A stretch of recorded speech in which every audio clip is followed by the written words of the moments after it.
హైవ్యూర్స్ సింధూర్ ఇప్పుడు ఇది ఒక పేరులా కాదండి, ఒక ఆత్మగౌరవంలా నిలుస్తూ ఉంది. ఇది ఒక బ్రాండ్లా ఉంది ఇప్పుడు. అందుకే బీహార్లో కానీ ఉత్తరప్రదేశ్లో కానీ మన దక్షిణాది రాష్ట్రాలలో కానీ బీహార్ ఉత్తరప్రదేశ్ నిజంగా మెచ్చుకుంటున్నా. ఎందుకంటే మొన్న పహల్గామ్ ఇష్యూ జరిగిన తర్వాత బైసరణలోనే మన వాళ్ళని చంపిన తర్వాత చూశారు సంతాప దినాలు అయిపోయినాయి. ఆపరేషన్ సింధూర్ అని పెట్టారు. టప్ప లేవు అవతల పడేశారు. ఇక అప్పుడు ఆల్రెడీ నైట్ ఒక వీడియో రిలీజ్ చేశారు. ఆ తర్వాత ఆపరేషన్ స్టార్ట్ చేశారు. ఆ తర్వాత కాసేపటికి ఆల్రెడీ మీడియాలో వచ్చేసింది. ఎప్పుడైతే ఆపరేషన్ నేమ్ సింధూర్ అని బయటకు వచ్చిందో ఆ తర్వాత బీహార్లో ఫస్ట్ వచ్చేసి పుట్టిన పిల్లలకి చాలామంది సింధూర్ అని పేరు పెట్టేశారు.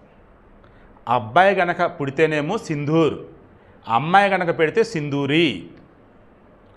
మన దక్షిణ రాష్ట్రాలు కూడా చూసినట్టయితే అబ్బాయి పుడితే కూడా సింధూర్, అమ్మాయి కనుక పుడితే సింధూరి అని పేరు పెడుతున్నారు. ఒకవేళ ముందు వెనక వాళ్ళ తాతలో నాన్నలో మామలో బాబాయ్లో ఇన్ సెన్స్ వాళ్ళ ఇష్టదైవమో ఏదైనా కనుక పేరు లేదని ఉంటే ఆ సింధూరికి ముందో సింధూర్ తర్వాత యాడ్ చేస్తున్నారు. సింధూర్ అబ్బాయి, సింధూరి అమ్మాయి పాప.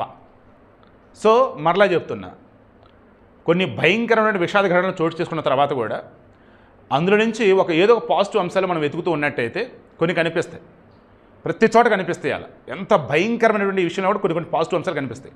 అంటే అందులో కనిపిస్తాయి, దాని తర్వాత జరుగుతూ ఉంటాయి. అలా ఇప్పుడు జనాలంతా కూడా ఏకమవుతూ ఉన్నారు. దేశభక్తి విషయంలో మేమంతా ఒకటే అంటూ ఉన్నారు. కుల మత ప్రాంతాలకు అతీతంగా ఏకమవుతూ ఉన్నారు. ఈ విషయంలో నిజంగా భారతందరూ మెచ్చుకుంటూ ఉన్నారు. సో సింధూర్ అనే అబ్బాయి పేరు కానీ సింధూరి అనే అమ్మాయి పేరు కానీ పెట్టినటువంటి వాళ్ళు మీ చుట్టాల్లో కావచ్చు, మీలో కావచ్చు ఎవరైనా ఉంటే కింద కామెంట్లో తెలియచేయండి.